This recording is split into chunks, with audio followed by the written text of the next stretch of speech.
మహబూబాబాద్ జిల్లాలో సైబర్ నేరగాళ్లు రెచ్చిపోయారు. ఓ పోలీస్ అధికారి బంధువులు ఆసుపత్రిలో ఉన్నారని నమ్మబలికి ఫోన్పే ద్వారా డబ్బులు కాజేశారు. మోసపోయానని తెలుసుకున్న బాధితుడు పోలీసులకు కంప్లైంట్ చేశాడు. మహబూబాబాద్ జిల్లా నరసింహులపేట మండల కేంద్రంలో సైబర్ నేరగాళ్లు నయా మోసానికి పాల్పడ్డారు. నరసింహులపేట మండల కేంద్రంలో ఎస్బీఐ మినీ బ్యాంక్ నిర్వహిస్తున్న గుగులోత్ రమేష్ అనే వ్యక్తికి డిసెంబర్ 11వ తేదీన కాల్ చేసిన సైబర్ నేరగాళ్లు పోలీస్ స్టేషన్ నుంచి ఏఎస్ఐని మాట్లాడుతున్నానని నమ్మబలికారు. ఎస్ఐ కూతురు హాస్పిటల్లో ఉందని, ఆరోగ్యం బాగాలేదని, ట్రీట్మెంట్కు డబ్బులు కావాలని, క్యాష్ ఇస్తానని, ఫోన్పే చేయాలని కోరారు. పోలీసులే కదా అని నమ్మి ఫోన్పే చేశాడు రమేష్. అంతే, ఆ తర్వాత ఫోన్ కట్ అయింది. హలో రమేష్, నేను ఏఎస్ఐ భాస్కర్రావు సార్ని మాట్లాడుతున్నాను, నరసింహపేట పోలీస్ స్టేషన్ నుండి. చెప్పండి సార్. ఎక్కడున్నావు? ఉన్నావా? లేను సార్. ఉన్నావా? సార్ లేను సార్. ఎక్కడున్నావు? సార్ ఇక్కడ హైదరాబాద్లో ఉన్నా సార్.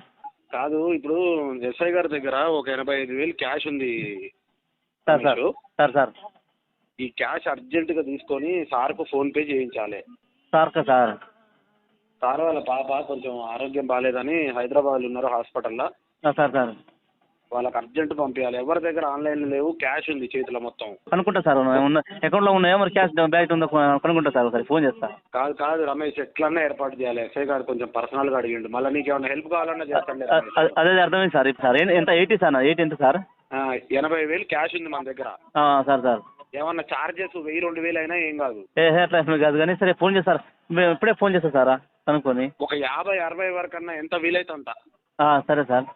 పోలీసుల పేరు చెప్పి సైబర్ నేరగాళ్లు డబ్బులు కాజేస్తున్నారని ప్రజలు జాగ్రత్తగా ఉండాలన్నారు ఉన్నతాధికారులు. ఎవరి పేరు చెప్పి డబ్బులు అడిగినా పూర్తిగా కన్ఫర్మ్ చేసుకోవాలని, సదరు వ్యక్తిని కలిసిన తర్వాతే డబ్బులు వేయాలని సూచిస్తున్నారు. లేదంటే మోసపోయినట్లేనని తేల్చి చెబుతున్నారు.